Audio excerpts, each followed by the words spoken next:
নমস্কাৰ আপোনালোকে চাবলৈ আৰম্ভ কৰিছে জাকাৰিয়া আছামিজ আৰু ষ্টুডিঅ'ত মই জাকাৰিয়া দৰ্শকসকল আপোনালোকে জানে যোৱা ৰাতি হাই স্কুল শিক্ষান্ত পৰীক্ষা অৰ্থাৎ মেট্ৰিক পৰীক্ষাৰ প্ৰশ্ন কাকত ভাইৰেল হৈছিল ছ'চিয়েল মিডিয়া যোগে আৰু আজিৰ দিনত বিজ্ঞান পৰীক্ষা আছিল আজি এই পৰীক্ষা বাতিল কৰা হৈছে আৰু এই সন্দৰ্ভত জিপি সিংহে পোষ্ট কৰিবলৈ দেখিবলৈ পোৱা গৈছে এই মুহূৰ্তত দেখুৱাবলৈ লৈছো দৰ্শকসকলে এয়া কেৱল জাকাৰিয়া আছামিজৰ দৰ্শকসকলক আমি দেখুৱাবলৈ লৈছো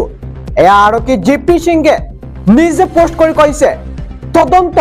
আৰম্ভ কৰা হৈছে অসম চিআইডিয়ে আৰু এই মুহূৰ্তত পুনৰবাৰ জাকাৰিয়া আছামিজৰ দৰ্শকসকলক জনাবলৈ লৈছো হাই স্কুল শিক্ষান্ত পৰীক্ষা অৰ্থাৎ মেট্ৰিক পৰীক্ষাৰ প্ৰশ্ন কাকত ভাইৰেল হৈছিল আৰু আজি বিজ্ঞান পৰীক্ষা অনুষ্ঠিত হোৱাৰ কথা আছিল কিন্তু প্ৰশ্ন কাকত ভাইৰেল হোৱাৰ বাবে আজিৰ দিনত পৰীক্ষা অনুষ্ঠিত কৰা নহল পৰৱৰ্তী সময়ত কেতিয়া পৰীক্ষা অনুষ্ঠিত কৰা হ'ব এই চেনেলৰ মাধ্যমেৰে আপোনালোকে জানিব পাৰিব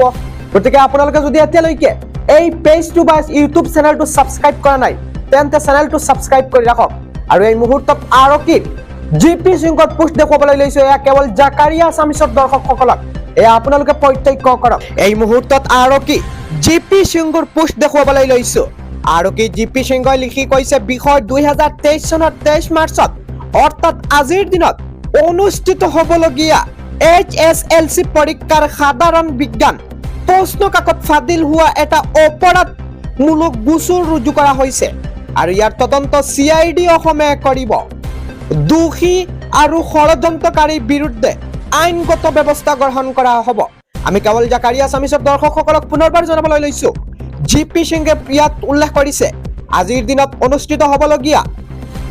HSLC পৰীক্ষাৰ সাধাৰণ বিজ্ঞান প্ৰশ্ন কাকত ফাদিল হোৱা এটা অপৰাধমূলক গোচৰ ৰুজু কৰা হৈছে আৰু ইতিমধ্যে